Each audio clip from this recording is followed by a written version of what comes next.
देखे भैया, एक प्रेमी और प्रेमिका के प्रेम कहानी कैसा रहे कि प्रेमी और प्रेमिका के मिले खातिर बुला के और जान से मार देले बा और अपने दूरे पर लाश चलावत। ये वीडियो को देख के सब कोई के रूह कांप उठा था। आई सुनी जा बंशीधर चौधरी की आवाज।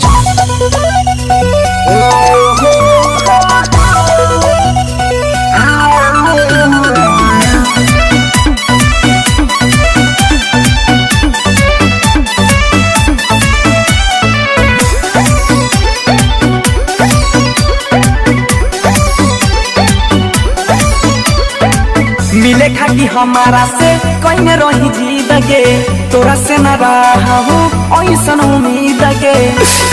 जो बेवफा तू ठीक है। मिले खाती हमारा से कहीं रही जी दगे, तोरा से न रहा हूँ ऐसन उम्मीद के। फोन करके हमारा बोले गे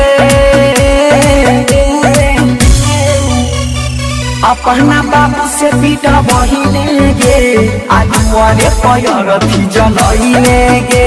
अब भई बस जान मारा बहिने गे, आजुआरे पर हमारा जलैले गे।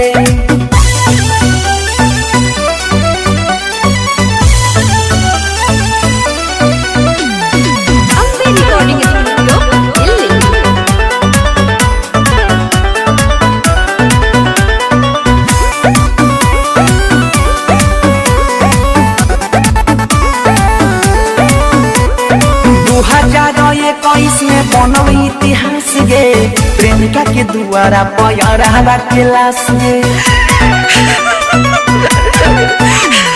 2021 में बनल इतिहास गे, प्रेमिका के दुआरा पैरा के लाश गे। कौन बदला चुकैले गे अपना बाबू से मरा बहिने गे, आजुआरे पैरथी जलैले गे। भईबा से जान मरा बहिने गे, आजुआरे पर हमारा जलैले गे।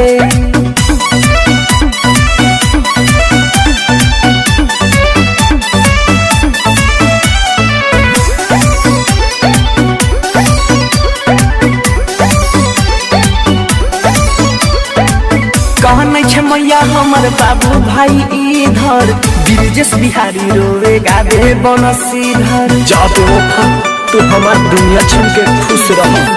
कहने छे मैया हमर बाबू भाई इधर, ब्रिजेश बिहारी रोवे गावे बनसीधर। अपने हाथ दफनैले गे बाबू से हमरा मारा बहिने गे, आजुआरे पैरथी जलैले गे। भईबा से जान मारा बहिने गे, आजुआरे पर हमारा जलैले।